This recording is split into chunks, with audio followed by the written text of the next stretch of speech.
नमस्कार मित्रांनो, आज आपण आलो आहोत कोल्हापुरातील सुप्रसिद्ध भेळ पार्सल नेण्यासाठी राजाभाऊ भेळ जी आहे खासबाग मैदानाच्या समोर.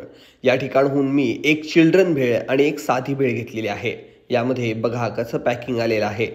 या भेळमध्ये पापडी, भडंग, कांदा, शेव आणि चिंचेचा कोळ आलेला आहे.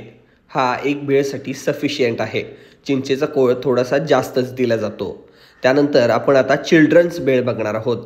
यामध्ये भडंग नसते, फक्त चिरमुरे, शेव आणि पापडी असते. त्याचबरोबर कांदा आणि कोथिंबीरसुद्धा यामध्ये दिलेलं असतं आणि न तिखट असणारी एक चटणी दिली जाते जी थोडीशी गोड असते. चिल्ड्रन भेळ खायला खूप छान लागते. लहान मुलांना खूप आवडते. मी सुद्धा ट्राय केली, खूप छान होती. नक्की एकदा या ठिकाणची भेळ ट्राय करून बघा. कोल्हापूरकर असाल तर त्यांनी खाल्लीच असेल.